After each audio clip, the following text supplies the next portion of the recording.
கர்த்தர் எப்பொழுதுமே இருக்கிற சூழ்நிலையை பொறுத்து அல்ல, அவருடைய மகிமையை பொறுத்து தான் கர்த்தர் வாக்கு கொடுக்கிறார்.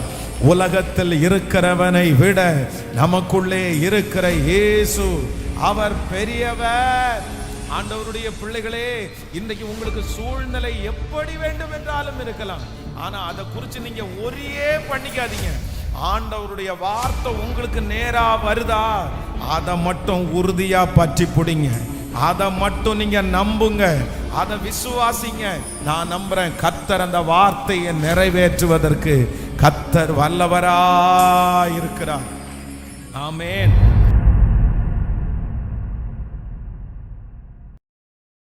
ஒரு பெரிய உயர்வை நமக்காக கர்த்தர் நியமித்து, ஒரு பெரிய எதிர்காலத்தை ஆண்டவர் நமக்காக நியமித்து, ஆண்டவர் அதற்கு நேராக அவருடைய வார்த்தைகளையும் அவருடைய வல்லமையும் கொடுத்து நம்மை அதற்கு நேராக ஆண்டவர் கொண்டு போய் கொண்டிருக்கிறார். எத்தனை பேர் விசுவாசிக்கிறோமோ, எத்தனையோ பேர் ஆண்டவரை உறுதியாய் பற்றி பிடிக்கிறோமோ, அத்தனை பேருக்கும் நிச்சயமாகவே இந்த ஜெபம் ஒரு பெரிய வலிமை உள்ளதாய் மாறப்போகிறது. ஞானிகளை வெட்கப்படுத்துகிறதற்கு பைத்தியத்தை தெரிந்து கொண்ட கர்த்தர், உள்ளவைகளை அவமாக்குறதற்கு உலகத்தில் இல்லாதவைகளையும் இழிவானவைகளையும் தெரிந்து கொண்ட அந்த நல்ல கர்த்தர், நம்ம சாதாரணமானவர்களாக இருந்தாலும், நம்ம பிரயோஜனம் இல்லைன்னு உலகம் சொன்னாலும், நம்ம ஒரு குவாலிட்டியாக இல்லைன்னு நம்மைக்கு நாமே நினைச்சாலும், ஆண்டவர் அந்த சிந்தனைகளை எல்லாம் மாற்றி எவரையும் மேன்மைப்படுத்தவும் பலப்படுத்தவும் அவருடைய கரத்தினால ஆகும். அவருடைய கரத்தினால ஆகும். ஆமென். இகளை அசைத்து ஒரு ஹல்லேலூயா சொல்லலாம். கர்த்தர் நல்லவர். அதனால் ஆண்டவர் நம்மை கிருபையாய் ஆச்சரியமாய் நம்மை கர்த்தர் நடத்த போகிறார். இந்த ஜெபம் அப்படியே நடந்து கொண்டு இருக்கவே ஆண்டவர் நிறைய வெளிப்பாடுகளை நமக்கு தந்து கொண்டே இருக்கிறார். வேதத்தில் இருக்கிற நிறைய ரகசியங்களை ஆண்டவர் நமக்கு கற்றுக் கொடுக்கிறார். அவர் எந்த இடத்திலே அவருடைய வார்த்தையை அனுப்புகிறாரோ, வேதம் சொல்லுகிறது, அவருடைய வார்த்தைகள் ஒன்றும் தரையிலே விழுவதே இல்லை. அப்போ நம்ம அதை வாஞ்சியோட விருப்பத்தோட நம்ம அதை கேட்க கேட்க ஆண்டவருடைய மாற்றம் நிச்சயமாகவே உண்டாகும். ஆண்டவர் விதம் மாதிரி தான், கர்த்தருடைய வசனம் விதம் மாதிரி தான். எல்லாம் எல்லாமே போட்ட உடனே முளைக்கும் அப்படின்னு சொல்ல முடியாது.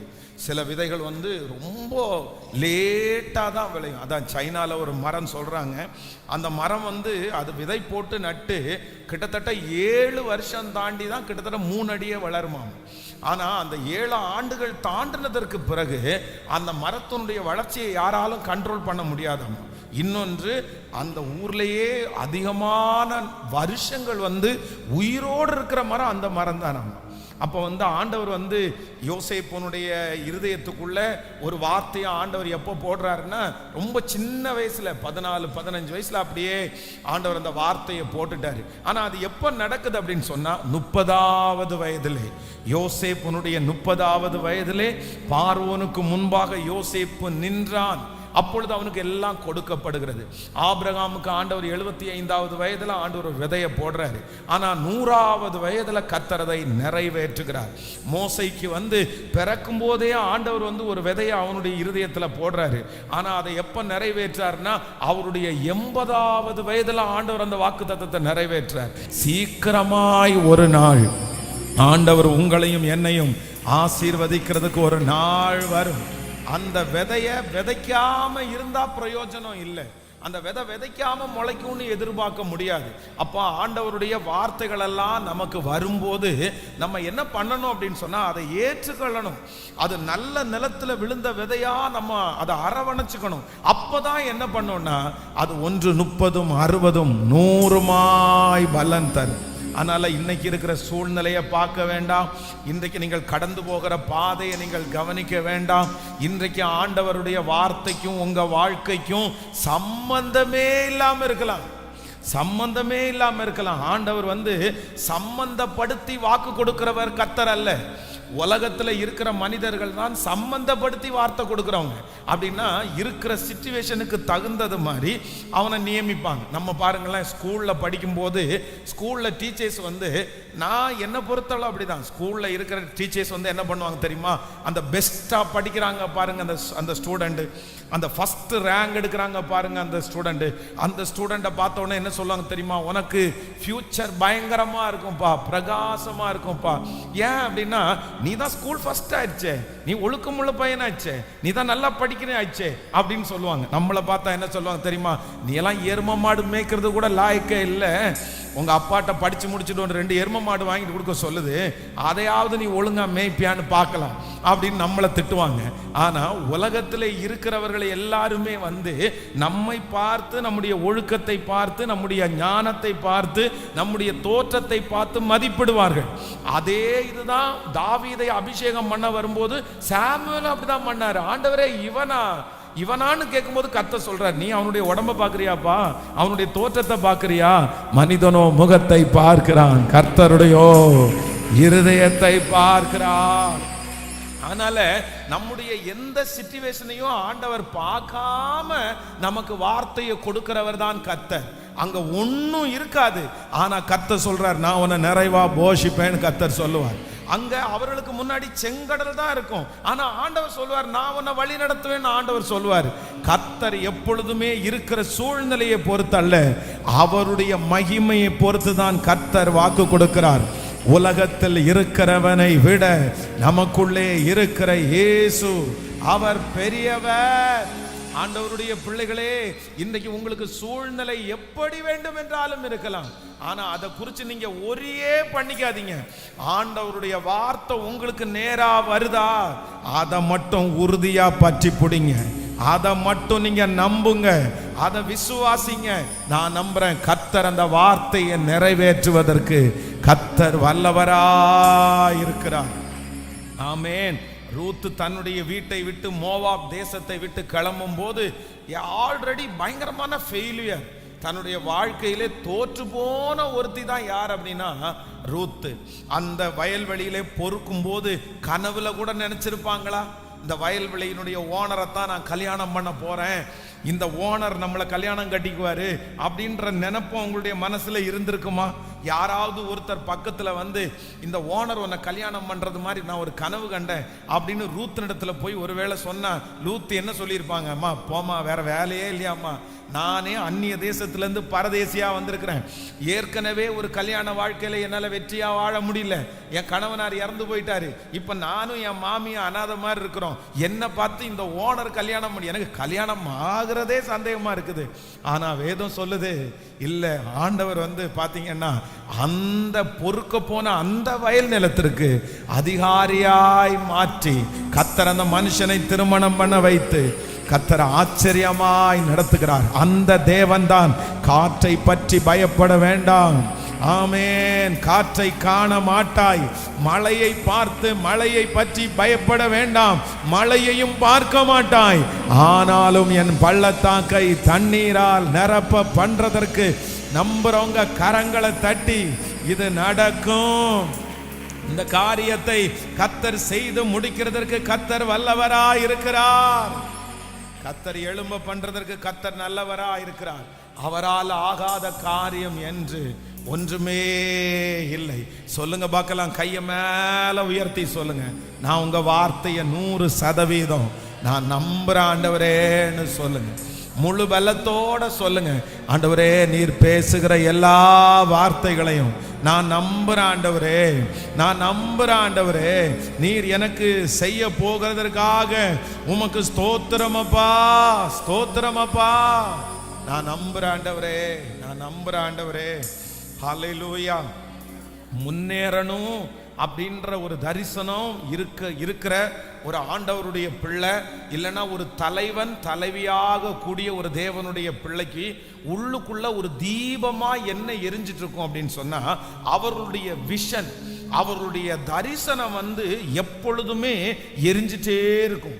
அதான் ஒரு பரிசுத்தவான் சொல்லும்போது இப்படியா சொன்னாரு, ஒரு தரிசனம் வெறும் நம்முடைய சிந்தையில இருக்காதாமா, ரத்தத்துல கூட இருக்குமாமா. ரத்தத்துல கூட வளரணும், உயரணும், ஆண்டவருக்காக சாதிக்கணும், இந்த உலகத்துல ஒரு வெற்றி உள்ள வாழ்க்கை வாழணுன்ற ஒரு நினைப்பு எங்க இருக்கணுமாமா? வெறும் மூளையில மட்டும் இல்ல, வெறும் யோசனையில மட்டும் இல்ல, ரத்தத்துல கூட கலந்திருக்கணுமாமா. அந்த மாதிரி ஒரு தரிசனத்தை யார் சுமக்கிறார்களோ அவர்களுக்கு நிச்சயமாய் காரியங்கள் கைகூடி வர பண்ணுகிறதற்கு கர்த்தர் வல்லவராய் இருக்கிறார். சோ அப்போ இந்த 100 daysல நீங்க எதை ஸ்ட்ராங் பண்ணணும்னா, உங்க தரிசனத்தை தான் நீங்க ரொம்ப ஸ்ட்ராங் பண்ணணும். உங்க தரிசனத்துக்கு நீங்க உயிர் கொடுக்கணும். நீங்க முதல்ல ஒரு தரிசனம் உள்ள பிள்ளையாக நீங்க மாறணும். உங்களுக்குள்ள ஒரு தரிசனம் வேண்டும். அதான் தாமஸ் ஆல்வா எடிசன் குறித்து நீங்க அவருடைய வாழ்க்கை சரித்திரத்தை வாசிச்சு பார்த்தீங்கன்னா ஆச்சரியமா இருக்கும். 1000 தோல்விக்கு பிறகுதான் ஒரு வெற்றி அவர் பார்த்தாராமா. அவர் படிச்ச ஸ்கூல்ல இருந்து அவர் படிப்பு ஏறாது அப்படின்னு சொல்லி ரிஜெக்ட் பண்ணப்பட்ட ஒரு மனுஷன் தான் அந்த மனுஷன். ஆனா ஏன் அப்படின்னு சொன்னா, அவர்களுக்குள்ள என்ன இருந்துச்சுன்னா ஒரு தரிசனம் இருந்துச்சு. எத்தனை பேர் எதிர்த்தாலும், எத்தனை பேர் மனசை கஷ்டப்படுத்தினாலும், எவ்வளவு சூழ்நிலை வந்தாலும் அந்த தரிசனத்தை மட்டும் முன்னாடி அவங்க வச்சாங்க. அந்த தரிசனம் அவங்களுக்கு முன்னாடி இருந்ததுனால அந்த ப்ராப்ளம் எல்லாத்தையும் அவங்க மறந்துட்டாங்க. அவங்க குப்பையில தான் கிடந்தாங்க, தண்ணியில தான் கிடந்தாங்க, சாக்கடையில கிடந்தாங்க. ஆனா அவங்களுக்கு முன்னாடி என்ன இருந்துச்சு அப்படின்னா, ஒரு தரிசனம்ன்ற ஒண்ணு இருந்துச்சு. அதனால ஆண்டவருடைய பிள்ளைகளே, தரிசனம் என்கிற ஒன்றுக்கு நேராய் பிரயாணம் பண்ணும்போது அந்த பாதை லெகுவானது அல்ல, அந்த பாதை கடினமானது தான். ஆனா ஒன்று நினைச்சுக்குங்க, அந்த தரிசனம் உங்களுக்குள்ள இருந்துச்சுன்னா அந்த தரிசனம் ஒரு நாள் நிச்சயமாக நிறைவேறாமல் போகாது. அந்த தரிசனத்தை நிறைவேற்றுகிற கர்த்தர் இருக்கிறார். ஆமென். சின்ன வயசுல யோசேப்புக்கு ஒண்ணுதான் அவனுடைய தாளந்து. என்ன அவருடைய தாளந்து அப்படின்னு சொன்னா, அவருக்கு சொப்பனம் பார்க்கறது மாதிரி ஒரு gift கிடைக்குது பாருங்க. ஆனா இந்த சொப்பனம் பார்க்கிற இந்த கிஃப்டை நம்ம இடையில கூட தியானிச்சோன்னு நினைக்கிறேன். அவர் படிப்படியா வளர்த்துறாரு பாருங்களேன், வளர்த்துறாரு. அதான் நான் சொல்ல, ஃபர்ஸ்ட் சொப்பனம் பார்க்கிற யோசேப்பு, இன்னொன்று சொப்பனத்திற்கு அர்த்தம் கொடுக்கிற யோசேப்பு, இன்னொன்று சொப்பனத்திற்கு சொல்யூஷன் கொடுக்கிற ஒரு யோசேப்பா மாறிட்டார். அதற்கு என்ன செய்யணும்ன்றத சொல்ற அளவுக்கு மாறிட்டார். அப்போ படிப்படியாக அவருக்கு என்ன பண்ணுச்சுன்னா வளர்ச்சி. தாவீதை குறித்து வாசிக்கும் போது வேதம் சொல்லுது, தாவீது நாளுக்கு நாள் விருத்தி அடைந்தான், சேனைகளின் கர்த்தர் அவனோடு கூட இருந்தார். அப்போ ஆண்டவருடைய பிள்ளைகளே, நம்ம என்ன பண்ணணும்னா, கர்த்தர் உங்களுக்கு கொடுத்திருக்கிற அந்த சின்ன டேலண்ட, ஒரு சின்ன காரியத்தை நீங்க ஜபத்தோட அதை வளர்த்தக்கூடிய கிருபையை கர்த்தர், அந்த ஞானத்தை கிருபையாய் தருவார். இருக்கிற அந்த தரிசனத்திற்கு இன்னும் கர்த்தர் ஒரு உயிரை கர்த்தர் தரப்போகிறார். ஆண்டவரே, என்னுடைய தரிசனத்தை என்னுடைய ரத்தத்துல கூட என்ன பண்ணுங்கன்னா கலக்க வைங்க ஆண்டவரே, கலக்க வைங்க ஆண்டவரே. நான் விழிக்கும் போது என் தரிசனம் எனக்கு முன்னாடி நிற்கணும். நான் படுக்க போகும்போது என் தரிசனம் எனக்கு முன்னாடி நிற்கணும். என் மொபைலை கையில் எடுக்கும் போது என்னுடைய தரிசனம் எனக்கு கண்ணு முன்னாடி நிற்கணும். நான் 4 பேரிடத்துல பேசுறதுக்குன்னு போகும்போது என் தரிசனம் எனக்கு முன்பாக நிற்கணும். தரிசனம் இருக்கிற ஒரு மனுஷன் ரெஸ்ட் எடுக்கலான்னு நினைக்க மாட்டான். தரிசனம் இருக்கிற ஒரு மனுஷன் கூட்டாளிகளோட சேர்ந்து, ஃப்ரெண்ட்ஷிப்போட சேர்ந்து ரொம்ப நேரம் ஸ்பெண்ட் பண்ணணும் அப்படின்னு நினைக்க மாட்டான். தரிசனம் உள்ள மனுஷனுக்கு எப்ப பார்த்தாலும் எங்க இருந்தாலும் அந்த தரிசனம் அவனுக்கு முன்னாடி நின்னுட்டே இருக்கும். இல்ல நீ கிளம்பு, இல்ல நீ கிளம்பு, இல்ல நீ ரொம்ப நேரம் பேசாத, இல்ல போனை நீ ஆஃப் பண்ணி வச்சிரு, அப்போ இல்ல நீ இப்படி படுத்து கிடக்காத, நீ இப்படி சோர்ந்து போகாத. அப்போ உள்ளுக்குள்ளே இருந்து அது சொல்லிட்டே இருக்கும். அதுக்கு தான் என்ன பேருனா தரிசனம் என்கிற பேர். அப்ப அந்த தரிசனத்தை ஆண்டவர் எருசலேமை அவர் ஸ்திரப்படுத்தி அதை புகழ்ச்சியாக்கும் வரைக்கும் நான் உம்மை அமர்ந்திருக்க விட போவது இல்லை. ஆமென். நீர் என்னை ஆசீர்வதித்தாலே ஒழிய நான் உம்மை விடுவதே இல்லை. ஹல்லேலூயா. ரூத்துனுடைய வாழ்க்கையில ஒரு சரியான பேக்போன், ஒரு பின்னாடி புயபலம் யார் அப்படின்னு கேட்டா நகோமி தான். இந்த ரூத் என்கிற இந்த மகளை இவ்வளவு தூரம் ஒரு உயர்ந்த இடத்திற்கு கொண்டு வருவதற்கு ரொம்ப எஃபோர்ட் எடுத்தது யார் அப்படின்னா, அவங்களுக்கு ஒரு நல்ல மாமியார் அமைஞ்சிட்டாங்க, நல்ல ஒரு மாமியார் அமைஞ்சிட்டாங்க. அப்படின்னா இந்த மாமியார் என்ன சொல்றாங்க அப்படின்னு சொன்னா, நான் தான் புருஷனற்றவளானேன், நீங்களாவது நல்லா இருங்க, போயிருங்கன்னு சொன்ன உடனே ஓர்பாள் வந்து முத்தமிட்டுட்டு போயிட்டான். பரவாயில்ல அப்படின்னு. ஆனா ரூத் என்ன சொல்றாங்க அப்படின்னு சொன்னா, இல்ல நான் வந்து உங்களை விடமாட்டேன், நான் மரணமானாலும் உங்களோட கூட நீங்க அடக்கம் பண்ற இடத்துல தான் நான் அடக்கம் பண்ணுவேன். அப்போ இந்த ரூத்தின் புஸ்தகம் வந்து, ரூத் வந்து மணவாட்டியாகிய சபை, நம்மளை சார்ந்தது. போவாஸ் வந்து ஆண்டவராகிய இயேசு கிறிஸ்து. அப்போ இந்த நகோமி யார் அப்படின்னா பரிசுத்த ஆவியானவருக்கு அடையாளம். எல்லா வேதத்திலையும் பார்த்தீங்கன்னா நிறைய பகுதியில் இப்படி நமக்கும் தேவனுக்கும் பரிசுத்த ஆவியானவருக்கும் அந்த கேரக்டரை சம்பந்தப்படுத்தி வரும்.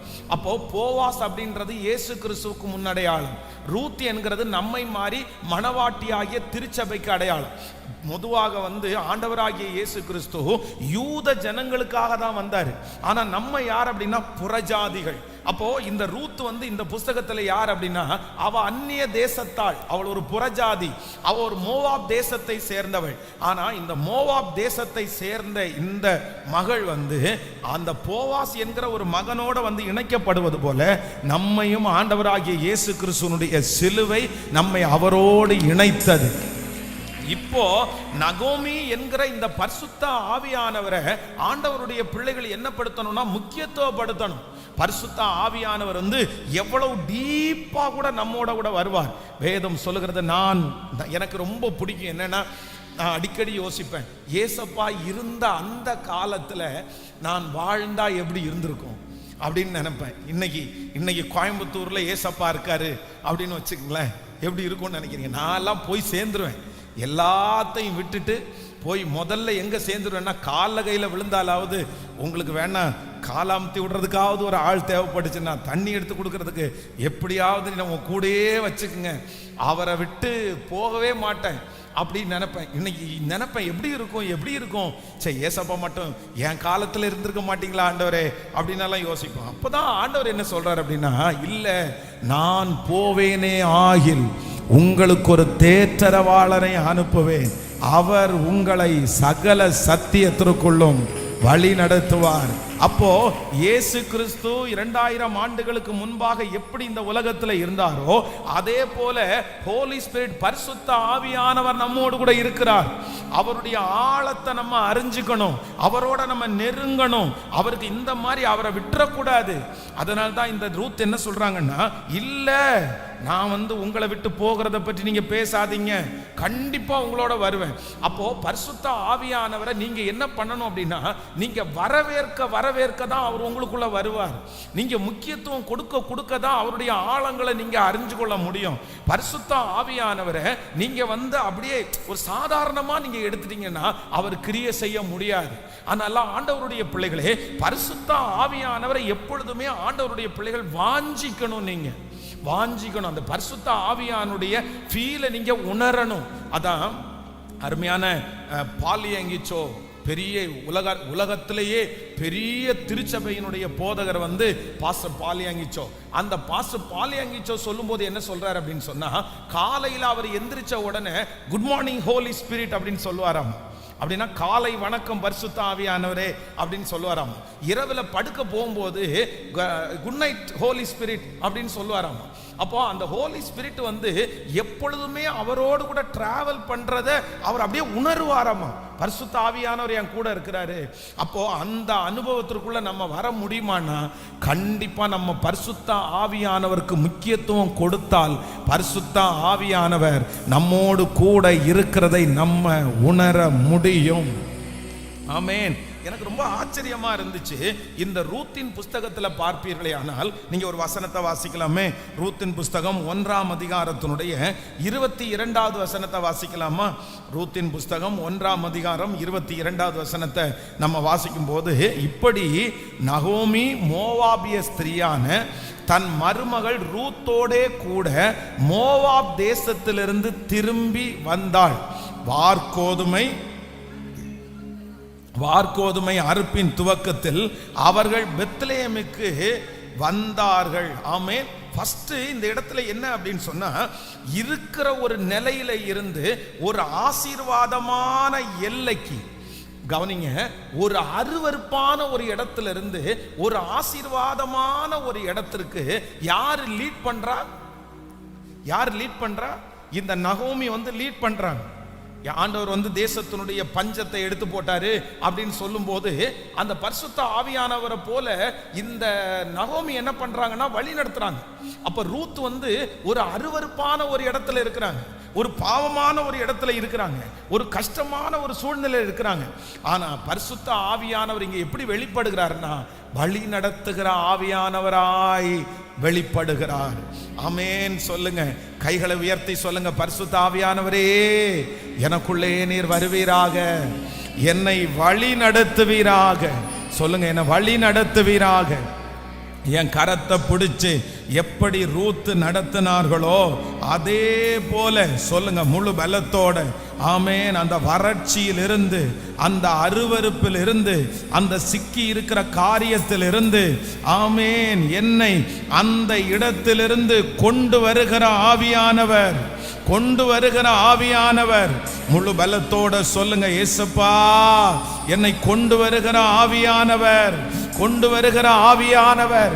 அந்த பரிசுத்த ஆவியானவர் இப்பொழுது எங்கள் மத்தியிலே கடந்து வருகிறதற்காக நன்றி. எங்கள் மேல் உம்முடைய ஆவியை நீர் ஊற்றுகிறதற்காக உமக்கு ஸ்தோத்திரம். ஹல்லேலூயா. அப்போ பரிசுத்த ஆவியானவர் செய்கிற மிகப்பெரிய வேலை என்ன அப்படின்னு சொன்னா, நம்மள அவர் என்ன பண்றாராமா? நம்மளை என்ன பண்றாரு? வழி நடத்துகிறார். நம்மளை வழி நடத்துகிறார். ஹோலி ஸ்பிரிட் நம்மளை வழி நடத்துகிறார். அவர் சரியாய் வழி நடத்துகிறவர். சில பாதைகள் நமக்கு பிடிக்கும், நமக்கு பிடிச்சது மாதிரி அது அமையும். ஆனா இல்ல, பரிசுத்த ஆவியானவரை நீங்க ரொம்ப பற்றி பிடிச்சீங்கன்னா அந்த இடத்துல உங்களை இருக்க விடாம இன்னொரு இடத்துக்கு நேராய் கொண்டு வருவார். அவர் நம்மளை வழி நடத்துகிற பாதை எப்பவும் எப்படி இருக்கும்னா சரியானதா இருக்கும். அதனால இன்னைக்கு எல்லா ஆண்டவருடைய பிள்ளைகளும் ஜெபம் பண்ணணும். பரிசுத்த ஆவியானவரே என்ன மோவாபிலிருந்து என்னை பெத்லெஹேமுக்கு நேராய் கொண்டு வருகிற ஒரு நல்ல தேவன், என்னை வழி நடத்துகிற தேவன். நீங்கள் இருக்கிற அந்த அசுத்தத்திலிருந்து பரிசுத்த ஆவியானவர் உங்களை வழி நடத்த போகிறார். அந்த விக்கிரக ஆராதனைகளை விட்டு ஆண்டவர் உங்களை வழி நடத்த போகிறார். அந்த இடத்திலிருந்து ஆண்டவர் உங்களை திருப்பி கொண்டு வருவேன் என்று கர்த்தர் வாக்கு கொடுக்கிறார். அந்த ஆவியானவர் நமக்குள்ளே வருவாராக. ஹல்லேலூயா. எங்களுக்குள்ளே வாசம் செய்யும் ஆவியானவரே, இந்நாளில் சித்தம் போல் நடத்தி செல்லுமையா. பாடுவோம். எங்களுக்குள்ளே வாசம் செய்யும் ஆவியானவரே, இந்நாளில் சித்தம் போல் நடத்தி செல்லுமையா. ஆவியானவரே, ஆவியானவரே, பரிசுத்த ஆவியானவரே. கரங்களை தட்டி பாடுவோம். ஆவியானவரே, பரிசுத்த ஆவியானவரே, எங்களுக்குள்ளே வாசம் செய்யும் ஆவியானவரே. பாடுங்க. இந்நாளில் சித்தம் போல் நடத்தி செல்லுமையா. ஆவியானவரே, இந்நாளில் சித்தம் போல் நடத்தி செல்லுமையா. எப்படி நான் ஜெபிக்க வேண்டும் கற்றுத்தாரும் ஆவியானவரே. பாடுவோம்.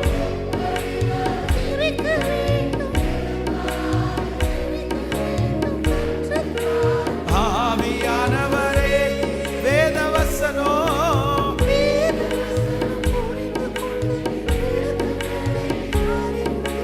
வெளிச்சம் தாரும் ஆவியானவரே, வேதவசனம் புரிந்து கொண்டு விளக்கங்களை அறிந்திட வெளிச்சம் தாரும் ஆவியானவர். கைகளை மேல தட்டி ஆவி அப்பா, ஆவியானவரே, ஆவியானவரே, ஆவியானவரே, ஆவியானவரே, பரிசுத்த எங்களுக்குள்ளே வாசம் செய்யும் ஆவியானவர் இந்நாளில் உம் சித்தம் போல் நடத்தி செல்லும் ஐயா. ஆவியானவரே